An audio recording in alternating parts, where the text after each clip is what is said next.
Bright Farhan Islamic YouTube channel, please subscribe and every notification comes first.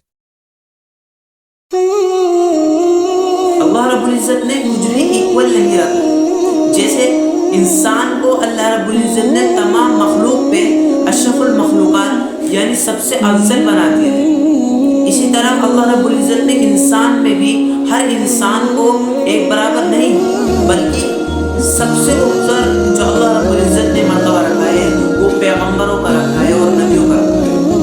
اس کے بعد اللہ رب العزت نے ان پیغمبروں اور نبیوں میں بھی سب سے اوپر کا جو افضل حصہ جو رکھا ہے وہ عیسیٰ علیہ السلام، موسیٰ علیہ السلام، ابراہیم علیہ السلام اور خاتم الانبیاء حضرت محمد مصطفیٰ صلی اللہ علیہ وسلم پر.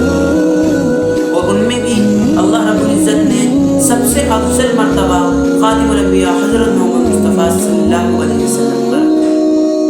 اسی طرح اللہ رب العزت نے جیسے انسان کو مخلوق پر اشرف المخلوقات بنا دیا، مرتبہ بلند کر دیا، ایکول نہیں رکھا، اسی طرح اللہ رب العزت نے اس زمین کے خطوں کو الگ الگ ڈیوائیڈ کر رکھا ہے.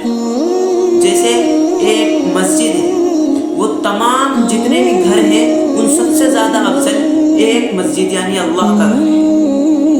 اور جتنی بھی مسجدیں ہیں اللہ رب العزت نے ان ساری مسجدوں میں سب سے افضل مسجدیں رکھی ہیں، مسجد اقصی، مسجد حرام اور مسجد نبوی.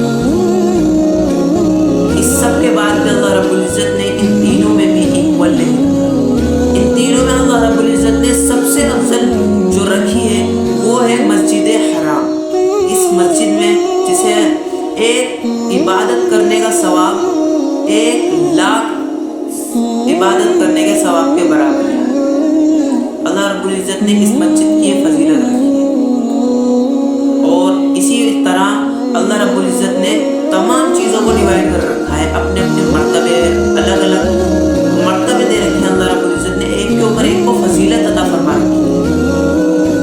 اس کے بعد اللہ رب العزت نے اوقات یعنی وقت جو ہوتے ہیں انہیں بھی اللہ رب العزت نے ایک کے اوپر ایک فضیلت عطا فرمائی. جیسے ہفتہ ہوتا ہے، ایک ہفتے میں 7 دن ہوتے ہیں جن میں سب سے افضل دن اللہ رب العزت نے جمعے کا رکھا ہے. اور اسی طرح اللہ رب العزت نے مہینے میں جو 12 مہینے ہوتے ہیں ان میں سب سے افضل مہینہ رمضان کا رکھا ہے. اور رمضان کے سب سے افضل مہینے میں آخر کے 10 دن ہوتے ہیں، یعنی آخری عشرہ جو ہوتا ہے ان کو اس عشرے کو باقی 2 یعنی شروع کے جو 2 عشرے ہیں 10 دن ان پر فضیلت عطا فرمائی. یعنی وہ آخر کے 10 دن جو عشرہ کہلاتا ہے وہ ان باقی کے جو شروع کے 20 دن ہیں ان سے زیادہ افضل اللہ پاک نے رکھے ہیں. اسی طرح اللہ رب العزت نے ان 10 عشروں میں جو 9 راتیں پڑتی ہیں ان 9 راتوں کا سب سے افضل رات لیلۃ القدر کو رکھا ہے. جیسے اللہ رب العزت نے قرآن مجید میں بھی ارشاد فرمایا ہے لیلۃ القدر خیر من الف شہر، یعنی وہ رات جو 1000 مہینوں سے زیادہ افضل ہے. اگر ہم اس میں عبادت کرتے ہیں تو 1000 مہینے ہم عبادت کریں تو اس سے زیادہ افضل اس رات میں عبادت کرنا. اللہ رب العزت نے اس رات کو ہمارے لیے آفر بنا کے دے دیا ہے. جیسے ایک سیل چلتی ہے اور بڑی بڑی کمپنیوں سے بہت بہترین سامان جب نکلتا ہے اور اس میں آفرز نکلتے ہیں تو غریب انسان بھی ان چیزوں کو اچیو کر لیتا ہے. اور یہ ایک موقع ہوتا ہے کہ جب انسان اپنی ضرورت کو جو وہ نہیں لے پاتا تھا، آفر چل رہا ہے تو وہ اس چیز کو لے لے آفر میں اس چیز کو. تو یہ آفر ہی ہے، اللہ رب العزت ہمیں اس طرح سے آفر عطا فرماتا ہے. جیسے مسجد حرام میں عبادت کرنے کا اللہ رب العزت نے کہ 1,00,000 نیکیاں ایک نیکی کے بدلے میں.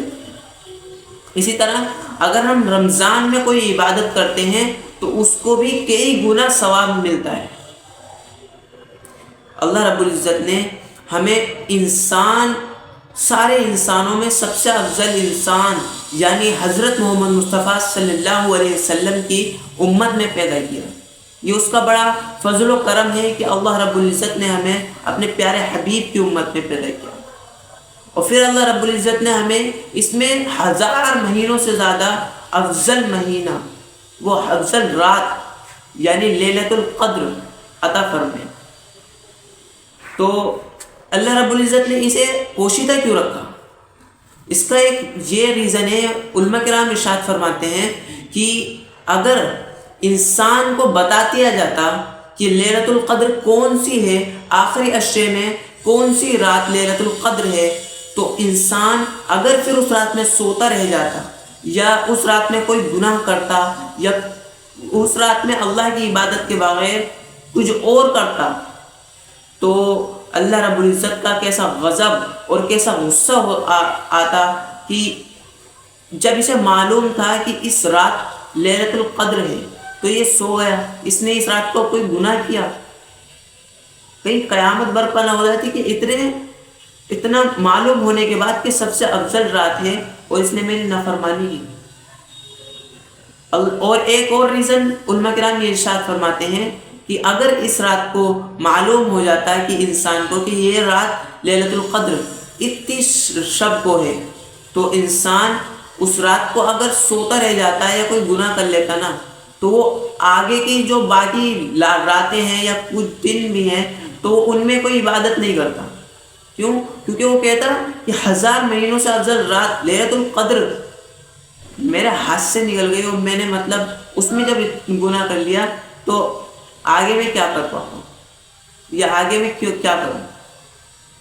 اس طرح اللہ رب العزت نے اس رات کو یہ 10 عشرے جو ہیں ان میں آخر کی جو راتیں ہیں 9-10 راتیں، ان میں اللہ رب العزت نے چھپا دی ہے، جیسے 21ویں شب، 23ویں شب، پھر 25ویں، پھر 27ویں اور 29ویں، ان 5 میں اللہ رب العزت نے اس راتوں کو چھپا دی ہے۔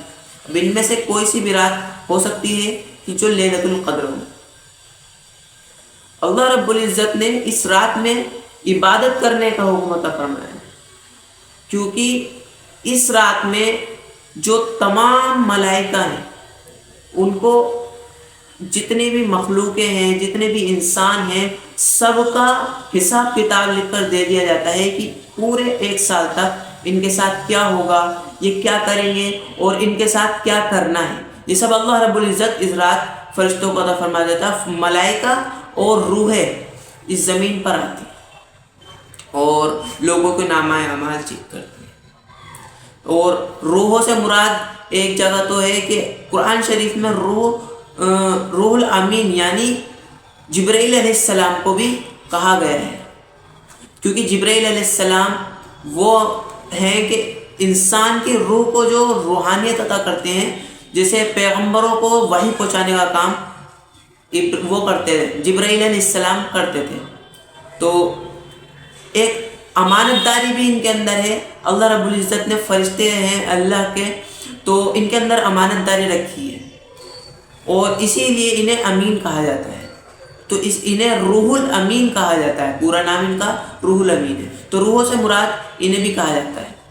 اور اس رات میں کیا کرنا چاہیے، کیا نہیں کرنا چاہیے، تو اس سے میں آپ کو بتا دوں کہ اس رات میں کوئی بھی خاص ایسا عمل نہیں ہے جو ہمارے نبی نے بتایا ہو کہ اس رات میں ہمیں ایسے کر کے نماز پڑھنی چاہیے۔